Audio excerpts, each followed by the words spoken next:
बिस्मिल्लाहिर्रहमानिर्रहीम। अस्सलाम वालेकुम। मैं हूँ डॉक्टर नज़ीर सिद्दीकी और आप देख रहे हैं मेरा फेसबुक और यूट्यूब चैनल। नाज़रीन कराम, तजर्बाकार और सीनियर जर्नलिस्ट या सहाफ़ी तज़किया निगार शाहीन साहबाई ने एक ट्वीट किया है जिसमें उन्होंने बताया है कि जो ही मियाँ शहबाज शरीफ ने बतौर प्राइम मिनिस्टर हल्फ लिया तो उसके कुछ दिनों बाद कराची में एक तैयारे के ज़रिए 245 सूट केसेस जो कि डॉलर से भरे हुए थे एक जहाज़ के ज़रिए कराची से दुबई रवाना किए गए। अब इनका ये नहीं पता कि ये जो सूट केस हैं जो डॉलर से भरे हुए थे ये किसने भेजे और किसको भेजे गए, लेकिन बहरहाल ये शाहीन साहबाई का एक दावा है और वो कहते हैं कि ये जो जहाज़ था ये हज टर्मिनल पर खड़ा किया गया था इसको, और इसकी जो है शुद्ध बोदिया खबर उस वक्त के जो कस्टम इंटेलिजेंस अफसर थे अब्दुल रशीद शेख साहब, जिनका ताल्लुक सिंध से है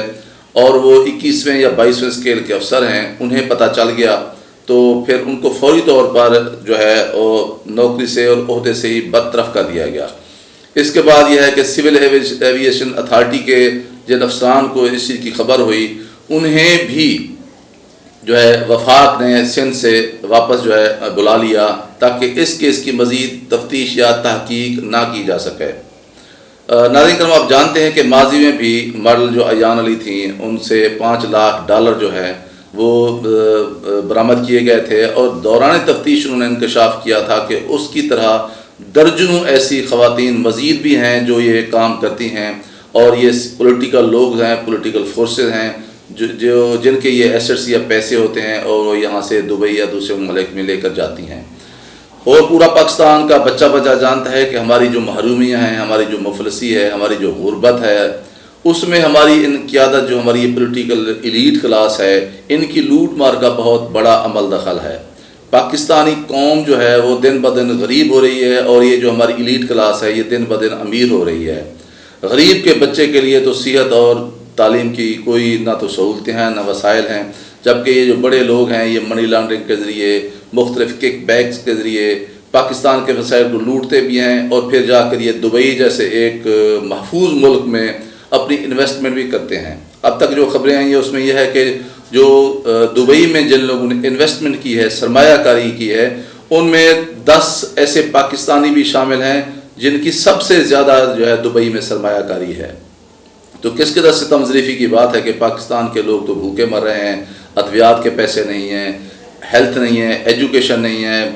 कम्युनिकेशन नहीं है, इंफ्रास्ट्रक्चर नहीं है, महंगाई इस कदर है कि इंसान का जीना दुभर हो गया है, लेकिन इन बड़े लोगों का पेट जो है इनकी कम सैरी नहीं होती डॉलर से जो है पाकिस्तान में मुख्तलिफ नाजायज़ ज़रिए से ये पैसे इकट्ठे करते हैं, फिर ये दुबई में जाके, फ्रांस में जाके या मुख्तलिफ मगरिब मुल्क में इन्वेस्ट करते हैं।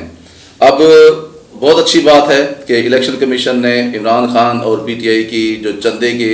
और उनकी जो डोनेशन के हवाले से तफसीलात कौम के सामने रखी हैं, किसी के $10 हैं, किसी के $20 हैं, किसी के $30 हैं, और इसका फ़ैसला भी यकीनन जो है वो मुख्तलिफ इदारों के ज़रिए पाकिस्तानी कौम के सामने आ जाएगा, क्योंकि जो तासुब इस वक्त जो बरत रहा है चीफ इलेक्शन कमीशन वो सबके सामने है। लेकिन मैं ये समझता हूँ कि अगर इलेक्शन कमीशन ऑफ पाकिस्तान को बाजू ये सारे फैसले करवाए जा रहे हैं कि आपने हर सूरत में PTI को उड़ाना है, उसकी जो ममनूआ फंडिंग है उसको फॉरेन फंडिंग भी करार देना है ताकि उसको बैन किया जा सके और इमरान खान को सिंगल आउट जो है करवाया जा सके, तो क्या वो लोग, वो फोर्सेस, वो ताकतें जो इमरान खान के खिलाफ इलेक्शन कमीशन ऑफ पाकिस्तान को इस्तेमाल कर रही हैं और इस तरह बड़े भूंडे तरीके से इस्तेमाल कर रहे हैं कि पाकिस्तान के बच्चे को भी इल्म है कि पस्से पर्दा कौन से अवामिल और कौन सी फोर्सेज जो है कार फरमाए हैं, तो क्या उनकी आंखों से ये सारी बातें पोशीदा हैं कि पाकिस्तान जैसे गरीब मुल्क से जहाँ जो डॉलर है 168 रुपये से होकर 250 रुपये तक भी चला गया था, अब ये 220 या 24 तक आ गए, उसी मुल्क पाकिस्तान से 245 सूट केसेस है ना फिल्ड विद डॉलर्स अगर वो यहाँ से भेजे जाते हैं, तो क्या हमारी उन कुव्वतों को, उन फोर्सेस को, उन इदारों को इसकी इन्वेस्टिगेशन नहीं करनी चाहिए कि ये कौन साहब थे जिनके इतने सारे डॉलर्स थे और वो फिर पाकिस्तान से, जहाँ पाकिस्तान में $1 की ज़रूरत है, वो बाहर क्यों भेजे गए हैं? کس نے بھیجے ہیں, کیوں بھیجے ہیں اور کس قانون کے تحت بھیجے ہیں, اور اس کی اس سورس آف انکم کیا ہے کہ اتنے ڈالرز, اتنی سوٹ کیس پورے جہاز سے بھر کر انہیں جو بھیج دی ہے. تو میں سمجھتا ہوں کہ ان تمام اداروں کو اس کو انویسٹیگیٹ کرنا چاہیے. اور یہ جو الزام آ رہا ہے کہ پرائم منسٹر کے اوتھ لینے کے بعد یہ سب کچھ ہوا ہے اور میاں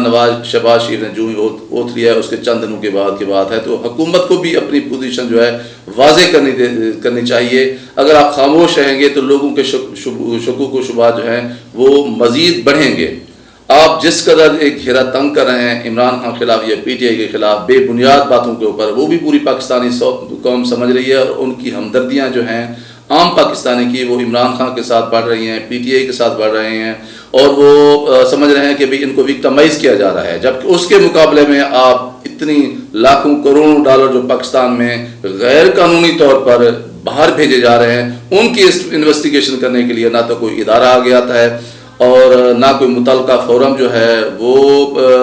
اپنا فرض ادا کرتا ہے, اور نہ حکومت جس کے اوپر یہ یا حکومتی اتحاد کے جو لوگ جن کو یہ الزام آ رہا ہے, اور کسی دیکھنے والے آنکھ سے یہ پوشیدہ بھی نہیں ہے کہ یہ ڈالرز کس کے تھے اور کس کو بھیجے گئے ہیں. یہ سوشل میڈیا میں ساری باتیں چل رہی ہیں مبینہ طور پر. ظاہر ہے ہمارے پاس کوئی ثبوت نہیں ہے اس لیے ہم کسی کا نام نہیں لے سکتے, لیکن بہرحال ان حلقوں کو بھی جن کے اوپر انگلیاں اٹھائی جا رہی ہیں انہیں بھی اپنی پوزیشن واضح کرنی چاہیے. باصورت دیگر وہ جو عمران خان کے خلاف الزامات لگا رہے ہیں, پوری قوم کی جو ہے وہ اب نظریں ان لوگوں کی طرف اٹھی ہوئی ہیں کہ چلیں اس کے تو $10 $5 $100 یا $500 $1000 چندے کی آپ جو پوزیشن ہے وہ قوم کے سامنے لے آئے ہیں, اور دیکھتے ہیں کہ اس میں کتنی حقیقت ہے. کیونکہ بہت سارے لوگ جو ہیں جن کو غیر ملکی کہا گیا ہے, فارنر کہا گیا ہے, وہ خود کھل کے بتا رہے ہیں کہ ہم پاکستانی ہیں, ہم پاکستان میں رہتے ہیں, پاکستانی شہری ہیں, اور ہم نے اپنی مرضی سے ڈونیشن دی ہے, کل بھی دی ہے, آج بھی دی ہے اور آئندہ بھی دیتے رہیں گے. جبکہ اس کے مقابلے میں لاکھوں کروڑوں ڈالر جو سمگل کر کے باہر بھیجے جا رہے ہیں, اور وہ جو ہے ناجائز ذرائع سے پاکستان سے لوٹ خسوٹ کی شکل میں باہر بھیجے جا رہے ہیں, ان کی انویسٹیگیشن کرنا بھی میں سمجھتا ہوں کہ کسٹم انٹیلیجنس افسران کے علاوہ, سول ایوییشن اتھارٹی کے علاوہ FIA کو بھی چاہیے, اور ہمارے ان متعلقہ اداروں کو بھی چاہیے جن کی طرف لوگ جو ہیں وہ انصاف طلب نگاہوں سے اس وقت دیکھ رہے ہیں. جب تک آپ مساویانہ